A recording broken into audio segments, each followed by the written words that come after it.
Hello, nephews and nephettes. It is me, Uncle Major, your favorite uncle. No bit intended. Recently, I made a video covering all weapons, shields, ranged weapons, and catalysts with hidden or not so obvious abilities. If you're interested in that, you can check it out using the info card on the top right of the screen right now or in this video description. I decided to make this video as a complement to the one where I'll be showing all the armor pieces that grant abilities when equipped. And I really mean all of them, not just the ones that are a bit obscure because, even to my surprise, there are not that many in the game. This video, compared to the one about weapons, is simpler because the armor descriptions in-game actually give you some info on what each piece does. I mean, as clear as any From Software instructions goes. For example, the description will tell you if a certain chest armor grants ability, and if the altered version loses it, the description will reflect that change. But there are very few times where that is not the case. Because of this, I will be showing you both what each piece ability are and what are the values of their boosting effects. Sometimes I will also be clarifying some armor description or offering tips on what synergizes with that. To keep this video organized, I decided to present the armor pieces in an order defined by two criteria. First, by the number of different armor slots in a set that contain pieces with ability. I will start with sets that have 4 armor slots with abilities, then move to those with 3, 2, and finally individual pieces, whether or not they belong to a full armor set. I'm pretty sure you get what I mean. If you didn't, well, there is always a new Call of Duty release every year. And the second criterion is simple, sorting these groups in alphabetical order. So let's get started. The first armor set of 4 slots of ability to cover is Ansbach set. All 4 pieces of the set boost damage of Blood Oath and Dynastic weapons skills. There are Ashes of War and unique skills that fall in this area, which the Ashes of War are Blood Blade, Bloody Slash, and Blood Tax. While unique weapons skills are Dynastic Finesse from the Bloody Elite, Dynastic Sickle Blade from Obsidian Lamina, Reduvia Blood Blade from Reduvia, and Corpse Piler from Rivers of Blood. But how much does these armor pieces increase the damage? Well, nephews, make yourselves comfortable, grab your Cheetos and your favorite soda, because this is going to be a long explanation. I use the Divine Beast Dance Lion as damage dummy and the Obsidian Lamina for this test. The Wise Man's Mask has higher bonus values than the rest of the pieces in this set. Using only the mask, the damage bonus was exactly 4%. After that, I tested the other 3 pieces separately, and which one boosts the damage by exactly 3%. The chest piece, Ansbach's attire, can be altered, and doing so does not remove this ability. I am pointing this out because there will be many altered pieces that loses the ability some of the default versions have, or vice versa.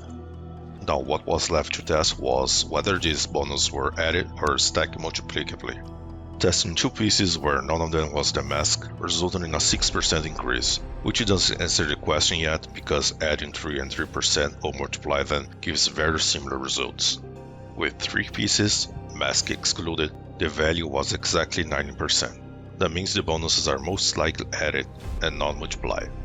So all I had to do was check the full set, which gave a 14% damage boost. And this is where things got tricky. If you add 4%, the result is 13%, which doesn't match in-game results. If you multiply all the bonuses, the result is a 13.64% increase, which is also wrong. So what remained to verify was adding all 3 bonuses and then multiply them by 4%, which resulted in 13.36%.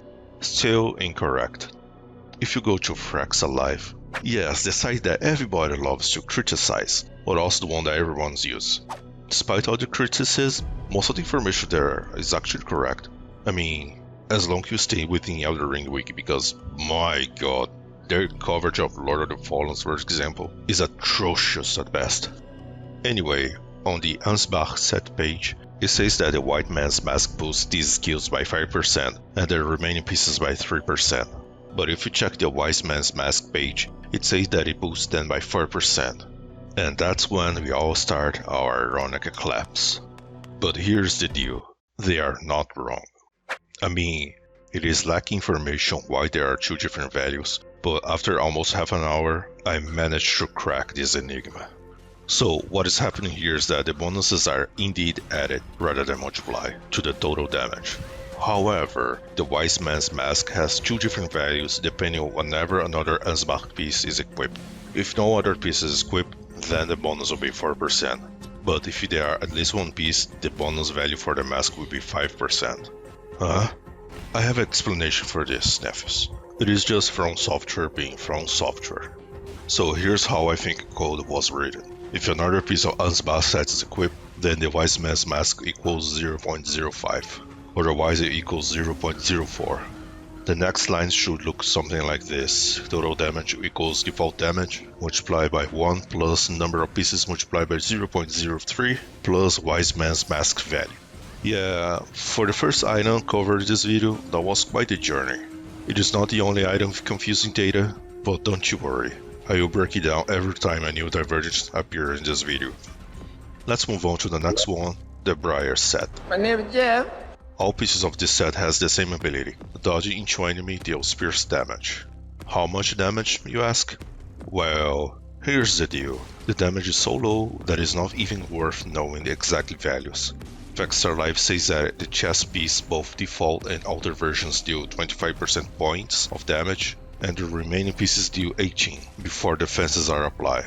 So, in a practical scenario, this damage is extremely low. But dealing damage with this set is not the point. It is supposed to be more like a tool, as for example, help with the healing effect from Malenia's Raid Room, or finish off disassembled skeletons. And of course, the most important use of all, for fashioning. Keep in mind that it doesn't do any poise damage, so it cannot be used to avoid poise damage recovery. Anyway, things affected by this armor set are rolling, quick step, and bloodhound step. Backstabbing, blinking bolt, blind spot, and other moves that makes your character lunge in a direction are not affected by these pieces. Next we have the Crucible set. This one is composed by the Crucible X helm, Crucible 3 helm, and Crucible Hammer helm for headpiece options. Crucible X armor and Crucible 3 armor for chest pieces. Both can be altered to remove the cape, but still retain durability. The Crucible Gauntlets for arms, and Crucible Greaves for legs. All these pieces have the same ability, increase the damage of Spectral Crucible incantations and skills by 4%. The bonus from each piece adds up from the total damage, rather than multiply. So it is quite straightforward to calculate how much each combination of these pieces increase damage. Unfortunately, only 2 Crucible skills are affected by this set. Devonia's Vortex skill from Devonia's Hammer, and the Ash of War aspect of the Crucible Wings. Ordovis Vortex and Siluria's Woe do not receive any bonus. For incantations, all 5 that have aspect of the Crucible in their name are affected by this armor set. These incantations are aspect of the Crucible Breath, Horns, Tail, Bloom, and Thorns. Before we move on to the next set, here's a curio about the Crucible set. Have you noticed how common it is to see summon Great Char Warriors or Field Champions wearing the Crucible set when play online? It is well known that these summons are player builds, but when does the game save these builds to send to the server for later use? Well, that happens when the player reaches the end of the game. The final bosses deal a lot of holy damage, and the Crucible set provides the highest holy resistance in the game, which is why it's very common for players to wear this set on their area. You can even notice this, but when you get summoned to the final battle, there's a good chance the host will be wearing the Crucible set. Oh my god, bro. Oh, hell no, man. What the fuck? Next is the Dancer set. This one also has some conflicting data on how much it exactly increases damage of lancing attacks, which is the effect each piece of this armor set provides. Faxstar Live says it boosts damage by 2.5% per piece of armor, but just beneath that statement, it shows values for the numbers of pieces equipped, and for just one piece of armor equipped already conflicts with the statement. Lol. Again, I don't think they are simply wrong, but they also don't explain why there is this discrepancy in data. As with every piece of armor in this video, I test the damage values and cross-check them with outside sources. First, I started testing with the Dancy Blade Arana on Dragon Mom, but because the values didn't match the supposed 2.5%, most likely because of the low damage values, I switched to the DLC and began trimming the Divine Dance Lion's main. The values started to show a pattern. To make sure, I did the same test on Rugalia, who is more susceptible to slash damage. The results are being shown on the screen right now, and here's what I noticed. All armor pieces have the same boost value, and the damage multiplier were integer numbers, not fractions. The pattern followed increases of 2, 3, 2, and 3% for each additional piece equipped. Here's the possible explanation I came up with. They are all, in fact, multiplier of 2.5%, but only 2 decimal units were calculating the formula. That means when 2.5% was expected to be 0.025, it became 0.02. And one more pieces of armor are equipped, it doesn't matter if the bonuses are summed or multiplied, because the results will be the same. As for example, a sum will result in 0.05 and a multiplication gives 0.05062. Picking only 2 decimal units give us 0.05 in both cases. For 3 pieces, the sum would be 0.075 and the multiplication 0.076890625. I just spoke like a robot right now because I'm really bad at speaking numbers out loud. Anyway, for 4 pieces, the sum is 0.1 and the multiplication 0.103812 blah blah blah, you get what I mean. With this line of thinking, I was able to connect the 2.5% to the practical results. So, to keep it simple in case you were traveling on a mayonnaise, as we say here. 1 piece boosts dancing attacks by 2%, 2 pieces boost by 5%, 3 by 7%, and the complete set boosts by 10%.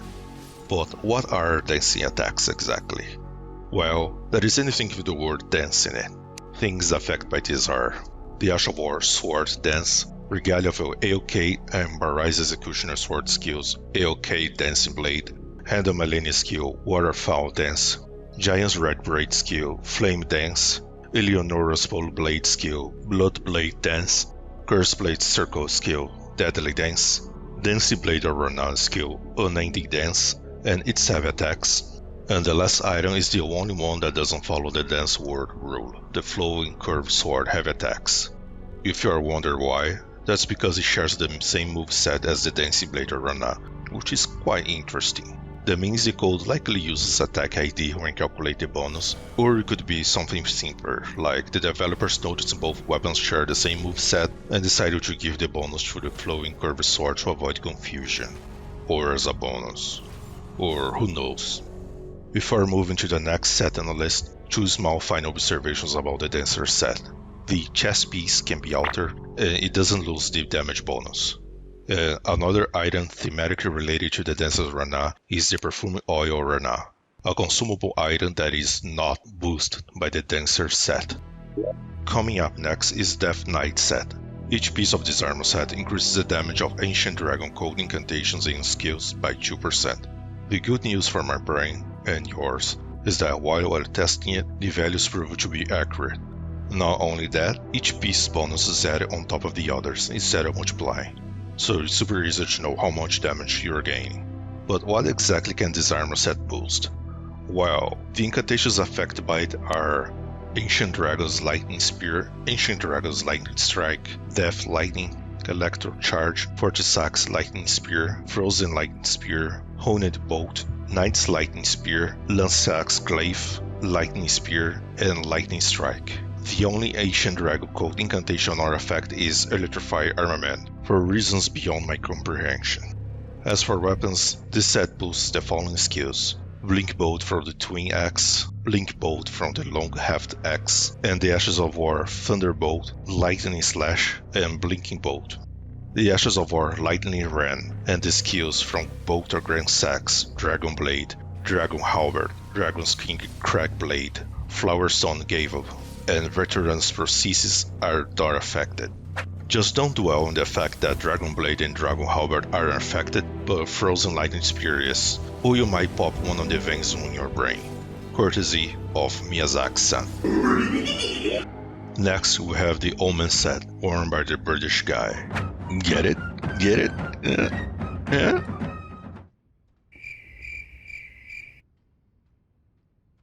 Okay, no need to take this seriously, it was just a joke.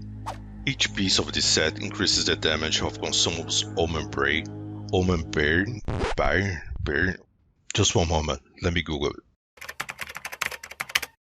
Bairn. It increases damage of consumable Omen Bairn and Regal Omen Bairn by 5%, which is kinda true, but not exactly. Here's the deal. After testing it, I came up with the conclusion that the bonus of each piece stacks multiplicatively, but the results point to something more complex than just a simple multiplication formula. Nephews, future from the past uncommented here. I had to redo this part about the Omen set because I noticed some staggering discrepancy on the data that was collecting during test. I'm creating this video like this. First, I identify and test all armor pieces that have ability and document all the data I managed to gather. From this data, I wrote the script of this video. Next, I recorded footage for the video, most of which are based on what is on the script, and I started editing the video at the same time. And it was here that I noticed that there's something really odd about this armor, or the Regal Armor Bear, most like the later. You see, I recorded very few footage of the testing part because I can just redo the test, and even if the damage dealt may be different, the percentage gain will be the same. For example, the footage you saw on damage from Ansbach set was recorded after the test, but I double checked with the values I got from there, and they match, as I was expecting them to. I also didn't have footage of the Omen set testing, so I went to record some. It was here that the discrepancy in data showed up, and it is really bad. I'm leaving some table with damage collected and on who it was performed, so you can see it is all over the place. Of course, damage values will be different on different enemies, but look at the percentage gain. There is not a single consistency on these values. We can't determine if the armor bonuses are adding up or multiplying, so there are two things that might be happening here. The Regal Armor Bear damage is inconsistent mostly because it is a multiple projectile attack. Before you say something like, Why you didn't test at least twice with armor combination? well, I did that, nephew. I also tested some enemies that was easy to land only headshots to check if it was the reason for the difference. It isn't. And another thing that might be happening is a truncation of values when the game is calculating the bonus damage of the armor, which was my take on the matter before I found out about this mess. Let's just consider the armor set bonus add up instead of multiply, just to keep things simple. And if you are wondering why I'm so stubborn to know what kind of operation is being made with these bonuses, that's because if you know what kind it is, it also means that the other items that boost exactly the same specific ability will be doing the same operation. And when that operation is a multiplication, it means that it has greater potential. And worthier investigating further what else it can be used to make an entire build around it. The best example are the consecutive hit bonus items, which has 3 talisman and a crystal tier that do exactly that, reaching up to 50% bonus damage. There are a ton of builds potential around that. One of them is my Cthulhu build, that you can check on the info card or in the description. Wink wink. Now back to past uncommented. Let's move on to the Rakshasa set. Each piece of this armor set increases all type of damage. Melee attacks, spells, weapons skills, ranged weapons. The only thing it doesn't affect is status effect damage. If you are not familiar with this armor set, you might think it is one of the most OP broken things in the game. Well, not really. First, you must know one of the most important teachings of this game, and that is Elder Ring given, Elder Ring taken. it means because it's a good item, it must have a downside, and a lot of people also misunderstand the one from this set. Its description says it increases damage taken, which might lead for some confusion. That's because this debuff, which increases damage taken by 2% for each piece, is already factored into the armor stats. If you compare each piece with similar armor, you will notice that its defense is much lower compared to the other armored pieces of the same weight class. It seems that, if you compare each piece to an equivalent one in defense stats, it weighs about 4 more whatever the weight unit is in this game. So, for helm, gauntlets and greaves, the discrepancy is more noticeable than the chest armor. Anyway, the simplest and most straightforward way to explain this armor set is that you gain damage boost in exchange for equipped load. And I definitely recommend using this armor when you're feeling cocky. Nice cock. So, how much exactly does it increase damage? Does it add up or multiply? Well, each piece does indeed increase damage by 2%, and the bonus is stacked multiplicatively. One piece gives exactly 2% damage boost, 2 pieces will boost you by 4%, 3 pieces by 6.1%, and with the full set equipped, the bonus will be 8.2%. Next up is Royal Remnant set, also known as the Edgelord set. Each piece of this armor heals its wearer by 2 HP per second, if their max HP is under 18%. It will never heal you beyond 18% of your total HP, which allow for some cool synergies with the Red Feather and Blue Feather Branch Sword talismans. The Red Feather Branch Sword increases our attack damage by 20, while under 20 max HP, while the Blue Feather Branch Sword reduces damage taken by 50%, also while under 20% max HP. The Twin Bird Kite Shield is another item that pairs well with this set, as it has similar effects to those two talismans. It will boost all attacks by 5% and reduces damage taken by 10% when your HP is under 20%.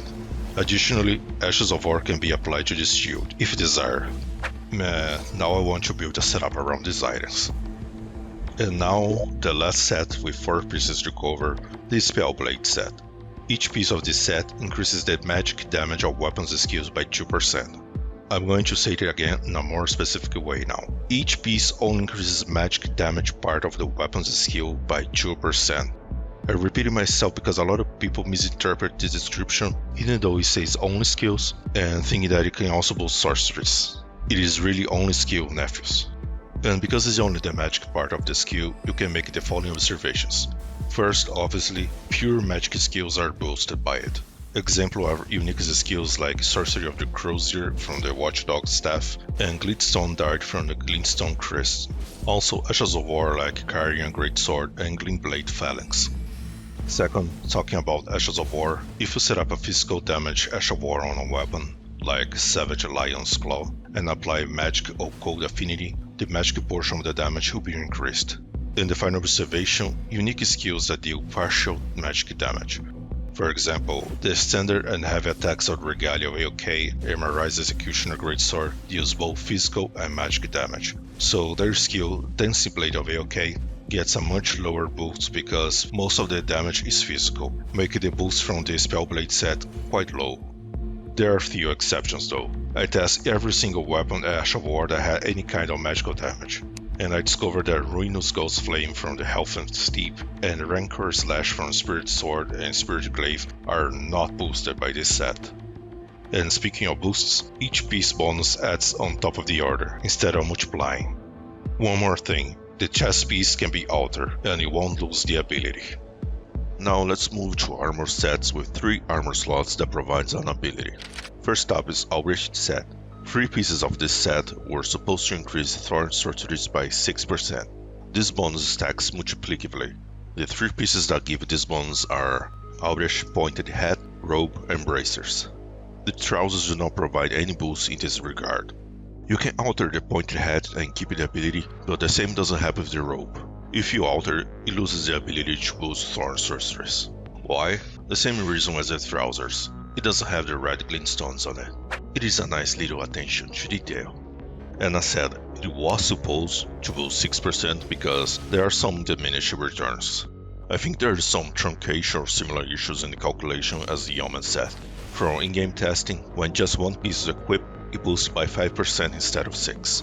But when 2 pieces are equipped, they boost 12%. Very close to the expected 12.3%. And when all pieces are equipped, the bonus is 19%, super close to the expected 19.1%. Anyway, Thorn sorceries are Briars of Sin, Briars of Punishment, and Impenetrable Thorns. Mantle of Thorns is also a Thorn sorcery, but is not affected. Next we have the Giga Chad Duelist Armor Set. This armor set is composed of 3 pieces, Duelist Helm, Gravekeeper Cloak, and Duelist Greaves. They all have the same ability, to increase aggro from enemies. What this means is that the wearer of any of these pieces of this armor set, when in combat, enemies will lose interest in the last attacker if they don't strike again after a few seconds, and will target the wearer of any duelist armor piece instead. This ability is exactly the same as the Shabriri Wool Talisman. Keep in mind that this ability is a simple on-off switch. It doesn't stack. Equip 1 3 pieces and or the talisman will give you the same effect. There is also an important detail. The unaltered chest piece doesn't have this ability. The duelist pieces with the aggro ability have a final line in the description that reads, "The snake is viewed as a traitor of the Earth Tree, and the audience delight in seeing these bronze effigies beaten and battered." Since the unaltered Gravekeeper cloak is supposed to cover the bronze snakes wrapped around the arms, it won't trigger the aggro effect. Even though the description says, "Traitors of the Earth Tree," the aggro effect affects all enemies. It doesn't matter if they are allies of the Earth Tree or not. And last but not least, let's talk featuring. There's a unique interaction between the duelist helm and the unaltered Gravekeeper cloak. If both are equipped, the cloak's hood will be up, covering the helm. This is exclusive to these two pieces. No other chest piece will cover the helm, and no headpiece can be covered by the cloak, even if you are not wearing a headpiece at all. Lol. And the last set with 3 slots is the Rotten Duelist Armor set.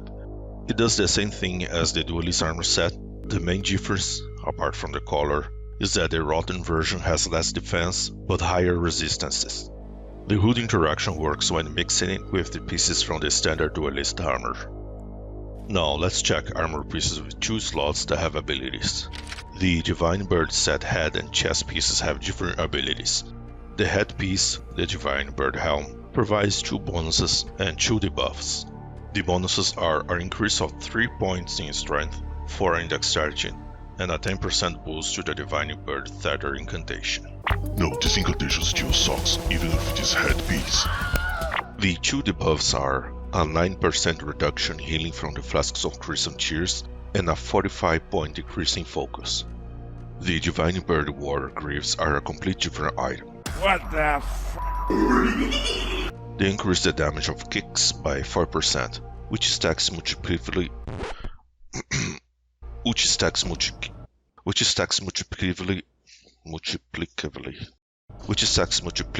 with the Shatter Stone, a talisman that boosts kicks and stomps by 10%. If both are equipped, the bonus becomes 14.4%. So what exactly does kick mean in-game? Well, I did some tests and it seems that any animation where the character attacks with their feet counts as a kick. It is known that Dane's footwork is boosted by it. What a name, by the way. But so is Dryleaf Arts, as it's a mix of punches and kicks. There are also some Ashes of War that are boosted. These include Divine Beast Frost Stomp, Dryleaf Whirlwind, Hoarfrost Stomp, Storm Stomp, and the most curious of them all, the Poison Flower Blooms Twice. Is the Ash of War kick boosted? Well, yes it is. But the real question here, Nephews, is why do you want to boost the damage of that skill? Next is the Fire Knight set. This set has 4 different headgears options and 1 for chest piece. The headgear options are the Fire Knight Helm, which increases max HP by 2%, maximum stamina by 5%, and equip load by 4%. The Death Mask Helm reduces focus point cost to summon Spirit Ashes by 12%. The Winged Serpent Helm enhances Fire Knight skills by 10%. These skills are Flare or Serpent from the Serpent Flail, Mesmer's Assault from Spear the Impaler, and the Ashes of War, Flame Skewer, and Flame Spear. And the last headpiece is Salza's Hood, which increases intelligence stat by 2 points. The chest piece, Fire Knight Armor, increases Mesmer Fire incantations damage by 5%. Keep in mind, the outer version removes this ability. These incantations are Fire Serpent, Mesmer's Orb, and Rain of Fire. Another armor piece that boosts these incantations is Mesmer's Helm, which gives a 3% boost. If you equip both the Fire Knight Armor and Mesmer's Helm, the damage boost adds up for a total of 8%. Next up, we have the Gravebird set. The Gravebird Helm increases the damage of the incantation Ring of Spectral Light by 15%. The Gravebird Black Quill Armor increases jumping attack damage by 10%. This bonus stacks multiplicatively with the Claw Talisman, which itself boosts jumping attacks by 15%, giving you a total of 26.5% increase. There is also a different chest piece for the Gravebird set, simply called Gravebird Armor. This is not an outer version of the Gravebird's Black Quill Armor. It doesn't provide a jump attack bonus. If you're not a fan of the look of the black quill armor, you can always opt in for the black feather armor from the base game, which has the same 10% bonus from jumping attacks. Moving on to the next set on the list, the High Priest set. Oh my god, are those penises? What the fuck, Miyazaki? The head and chest pieces have different abilities. The headgear is called High Priest Hat, and it grants 1 stat point each for intelligence and arcane. Now, about the chest piece. When you first get it, the armor piece will be the High Priest robe, which doesn't have any ability. You need to alter at a side of grace or of Bach to transform it into the finger robe. This is the piece that boosts finger sorcerer's damage by 8%, which, by the way, is your mom's favorite type of sorcery. And for the last set with 2 slots, we have the Theolier set. Again, only the head and chest pieces have special abilities. The headgear, called Theolier's Mask, increases arcane stat by 3 points.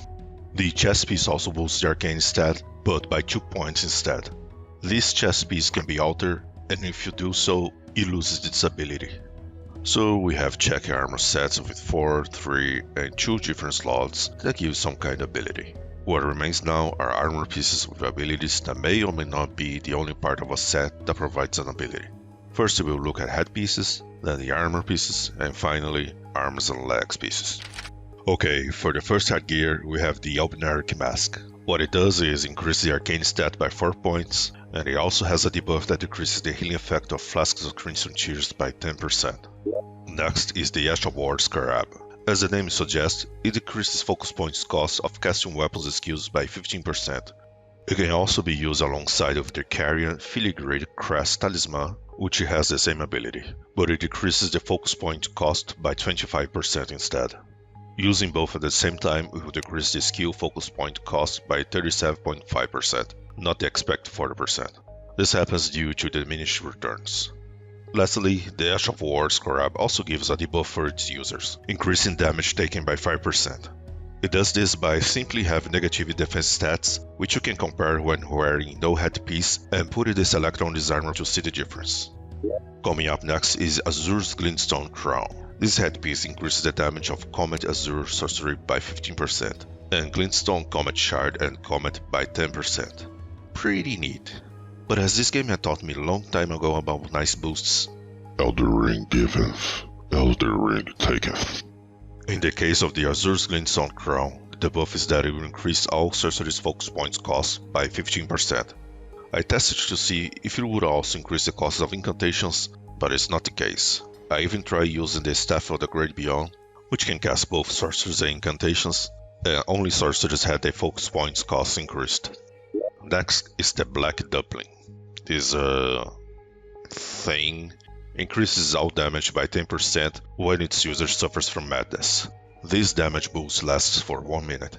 Keep in mind that madness inflicted on enemies does not trigger this effect. Next we have another Scarab headpiece, the Silurian Tear Scarab.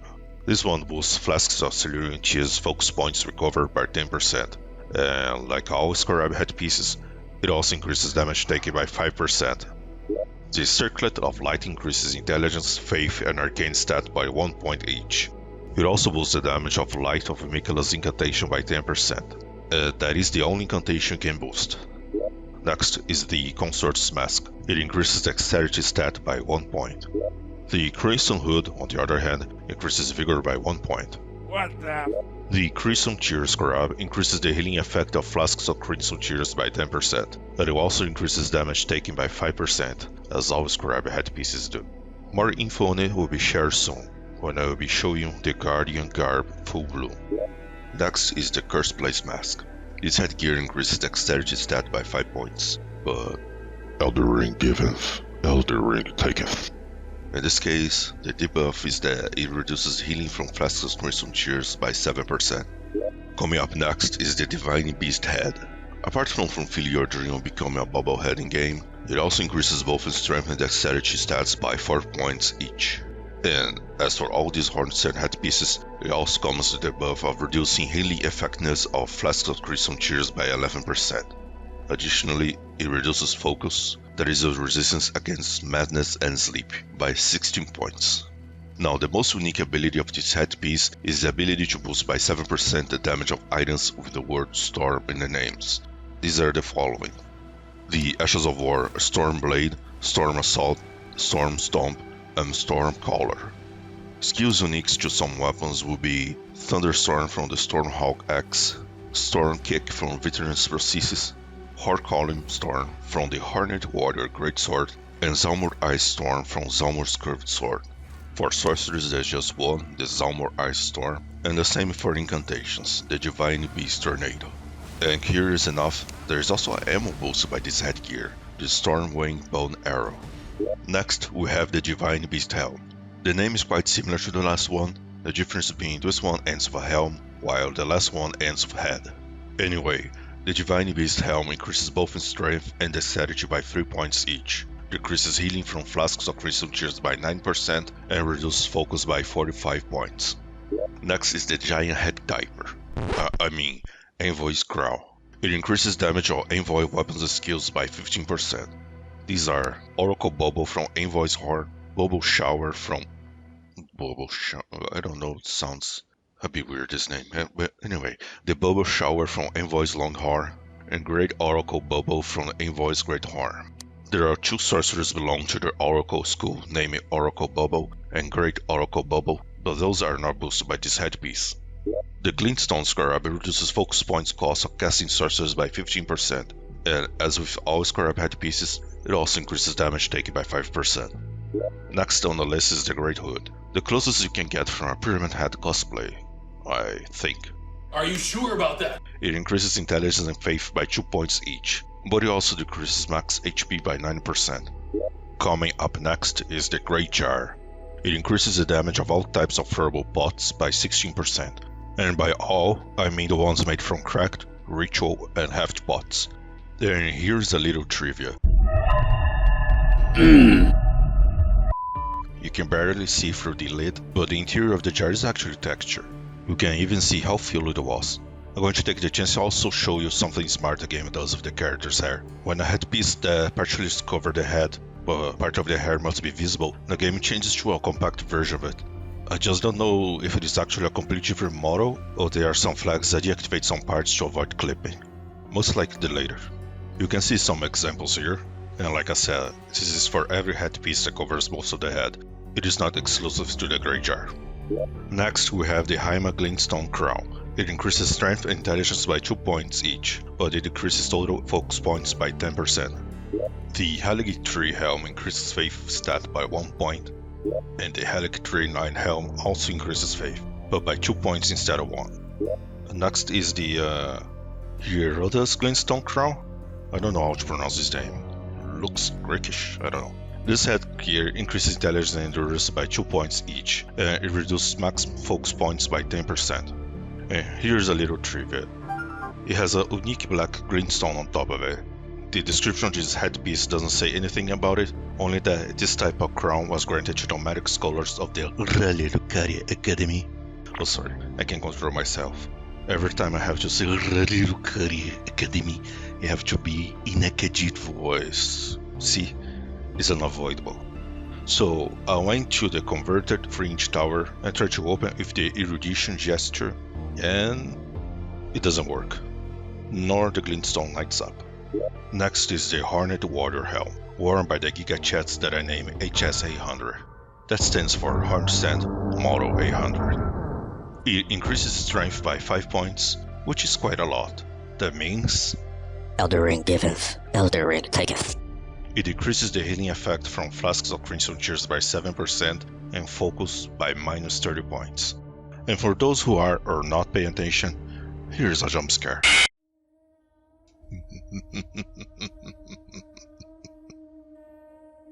Coming up next are the Imp's Head. Each one of them increases stat by 2 points. The Imp Head Cat, for example, increases intelligence by 2 points. The Corpse Head increases faith. The Elder increases arcane. The Fang increases strength.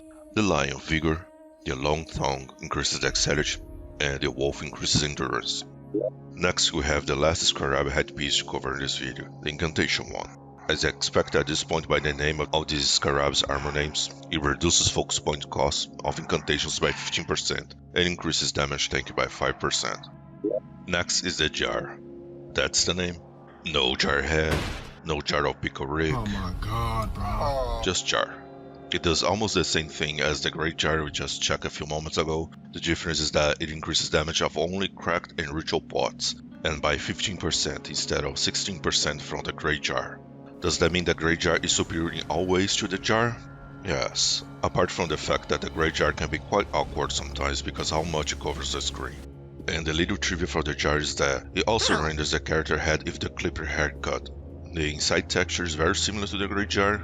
I don't doubt this is the same to save memory, which I think is not only acceptable in this case, but also a smart choice. Next we have the Carolus Glintstone Crown. It increases intelligence by 3 points and reduces maximum stamina by 9%. My name is Jeff. The Lazuli Glintstone Crown, on the other hand, increases intelligence and dexterity by 3 points each. Wow, 6 points! You know what it means, nephews. Elden Ring giveth, Elden Ring taketh. In this case, it taketh 18% of maximum HP away. Woof. Now that I'm typing about this headpiece in the script, I think this debuff is a bit too harsh. Coming up next is Lusat Glintstone Crown. It increases the damage of Sorcery Stars runes by 15% and Star Shower and Glintstone Stars by 10%. But Elden Ring giveth, Elden Ring taketh. it increases focus points consumption by 15%, doesn't matter the sorcery casted. Incantations are not affected. Next is the Marai's Mask. It increases our arcane stat by 1 point. Then we have the Mask of Confidence. It also increases arcane, but this time by 3 points. A little side note, it is basically the Perceptor's big head, but without the head. You cannot alter the Perceptor big head into the Mask of Confidence, instead you get them separately, though they are both tied to the same side quest. Next we have the Mesmer's Helm. We briefly touched on it when covered the Fire Knight armor. This helm boosts Mesmer's incantations by 3%. If you are wearing alongside with a Fire Knight armor, you will get a total 8% boost to Mesmer's incantations, which include Fire Serpent, Mesmer's Orb, and Rain of Fire. But that is not all, it also boosts Fire Knight skills by 8%, which includes Flame Skewer and Flame Spear. You might remember that there is another Fire Knight armor piece that also boosts those skills, the Winged Serpent Helm. But if you wanna just increase Fire Knight skills, the Winged Serpent Helm is a better choice since it boosts them by 10%. Plus, it looks way cooler. Sorry, Mesmer's fans. Not really. Next up is Mushroom Crown. Do not confuse it with Mushroom Head. No, I'm talking about the other Mushroom Head. Yes, that one. Although these two pieces are from the same armor set, they are completely different items. The Mushroom Crown increases all damage by 10% for 20 seconds when poison or scarlet rot occurs near the vicinity, whenever it's the wearer that suffers from it or someone else. The full Mushroom set also has the highest immunity value in the game, which is your resistance to poison and scarlet rot, so it's a great choice if you are crossing the Lake of Rot. Even though the Mushroom Crown is located there, the Mushroom Head... No, again, that's the other Mushroom Head. Yes, the Hannibal Lecter episode 2 or 3 thing. The Mushroom Head can still be used since it has the second highest immunity stat.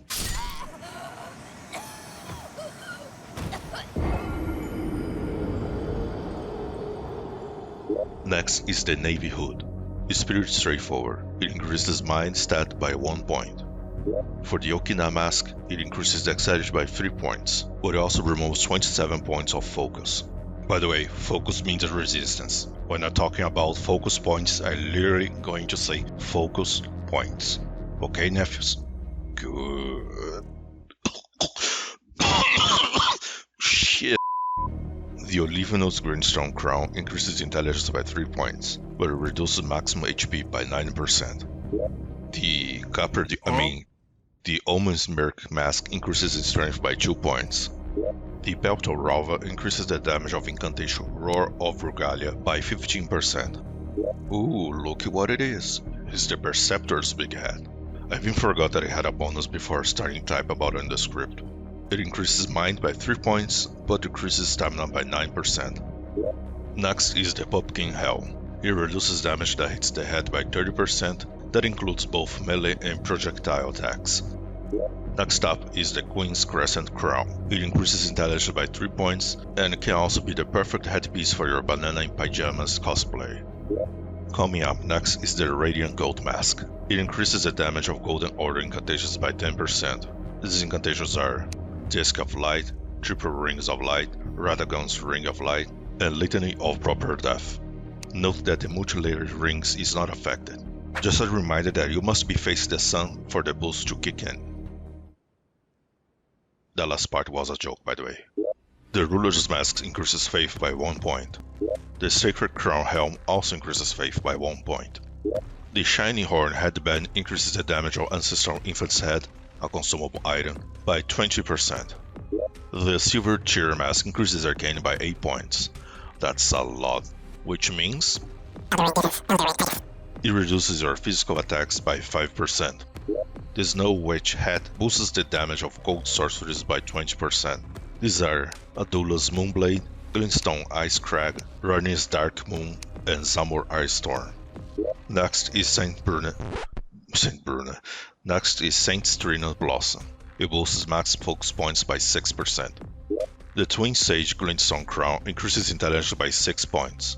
It also reduces maximum HP and stamina by 9% each. Wow. You really take it away, huh?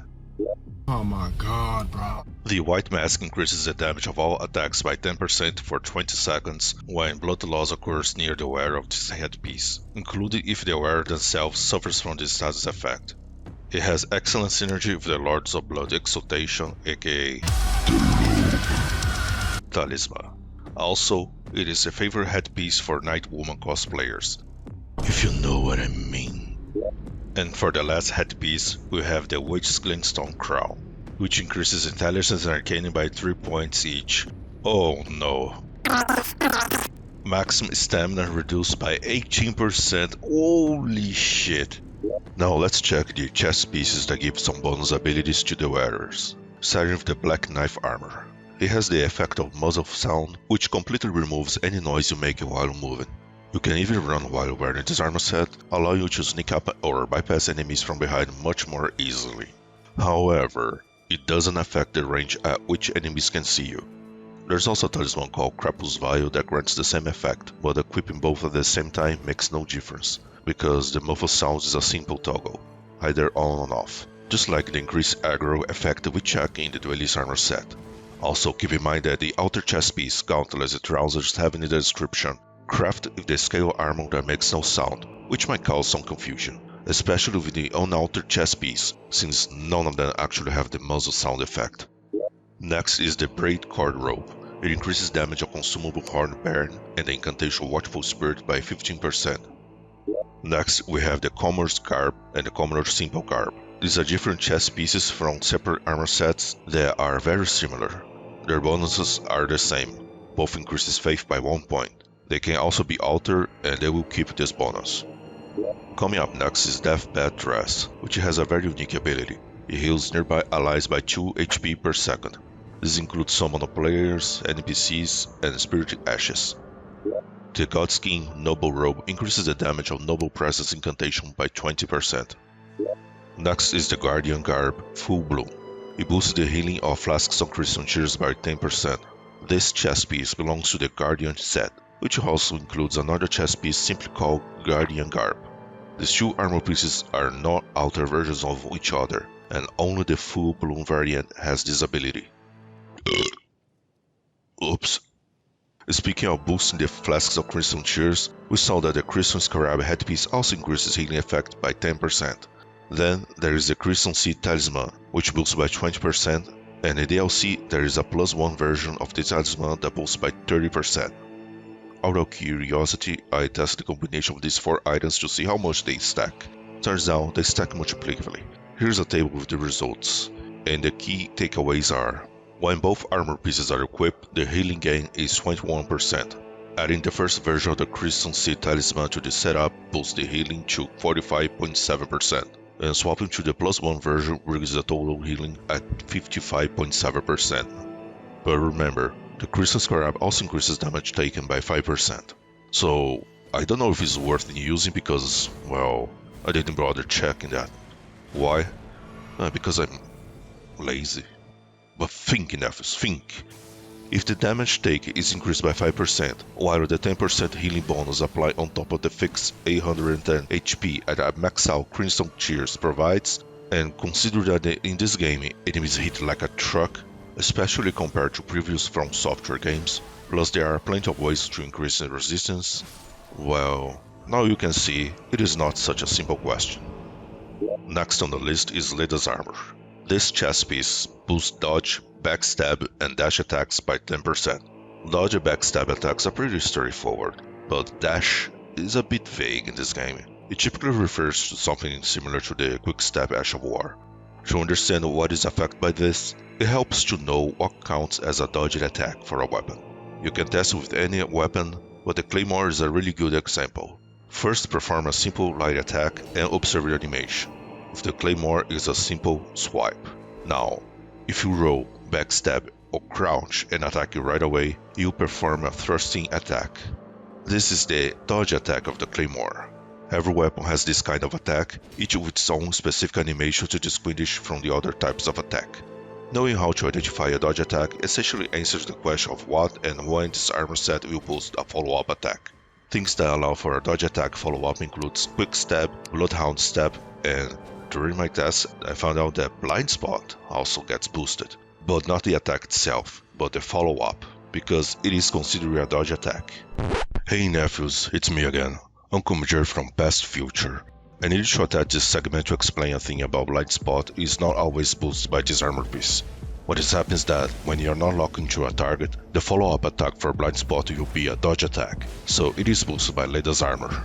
But if you lock on, you will perform a different follow-up attack that isn't. It doesn't matter if it's a light or heavy attack, which makes the bonus for this particular situation kinda useless, since using Blind Spot without lock on is way harder to handle it. Also, there are some specific weapons that have a faintly heavy attack present on thrusting swords and heavy thrusting swords, or specific weapons like Claws of Night. You can perform this attack by holding heavy attack and then pressing dodge, which will do attack and step back. It is possible to do a light follow-up attack that has a really long reach. On the thrusting weapons, this type of attack is boosted by Leda's armor, but for Claws of Night it isn't. I think there's another very specific weapon that can do this type of attack, where I really cannot remember which one it is, so I'm not sure if it can boost that. Also, I tested Raptors of the Mist, Swift Slash, and Blink Bolt, but they are not boosted by this armor piece. Lastly, there's a talisman called Retardatory Cross Tree that boosts the same moveset, but by 17 instead of 10%.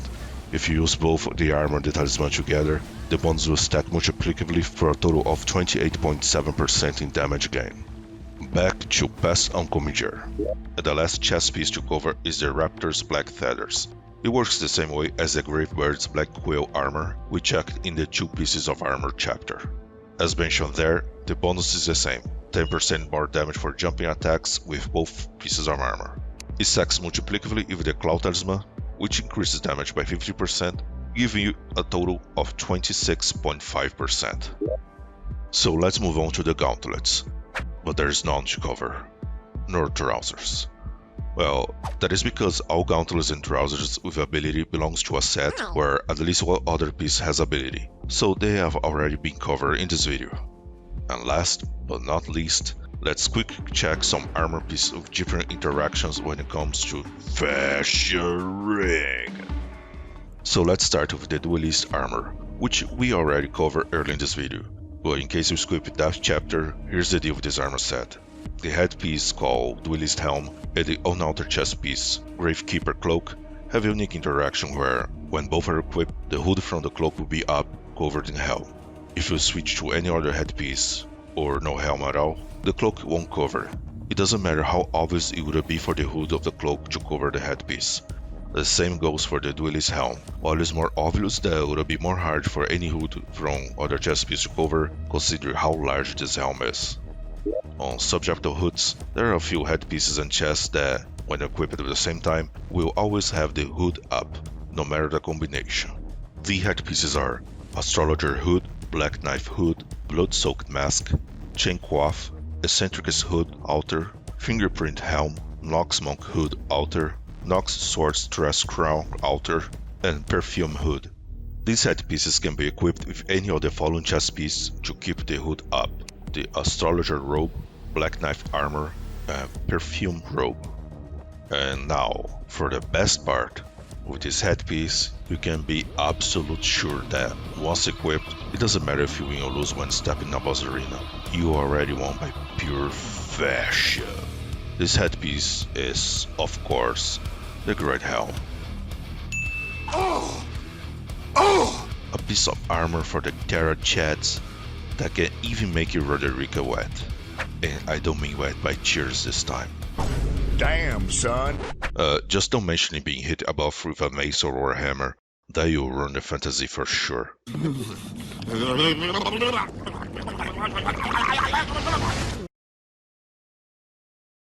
And that is all, Nephews and Nephettes. We have covered all armor pieces in Elden Ring that provides ability when equipped.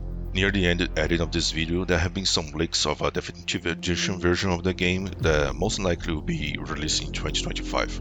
There will be some new stuff added, and I saw 2 new armor sets and 1 weapon at least. Probably there's more stuff. If some of these new armor sets happens to have ability, I will be making a new video only cover that and leave a link pin in the comments section of this one. So look for that if you're from the future and know about this version of the game. Ah yes, this version will be free upgrade for those who already own the game, Nephews. We are talking about From Software here, not EA or Warner Brothers. You gotta be fucking kidding me. If you know about a useful loadout or of an item to pair with any armor pieces shown in this video, leave in the comments below for your fellow Elden Ring players to see and learn from. If you leave a cool one, you earn an unconsumed tier heart, so you know how much I appreciate your collaboration with this game and my channel. Aww. But if you type trash, I will be calling G-Man to teleport you barefoot to a planet made of Lego pieces. Anyway, thank you for watching, Nephews. I hope this video was useful to you. If it was, please consider leaving a like and especially a subscription to your new favorite uncle. Don't worry kids, no bit intended. During the editing of this video, my channel reached 1000 subscribers. Yay! You know what it means? That I can activate ads on my videos. So here's one just for you. You better get your eyelids ready, cause I'm gonna flood my channel with ads every 2 minutes. Oh, if I can, I will trigger another one right now. I'm just kidding. Or am I? Well, stay tuned to find out. Take care, Nephews.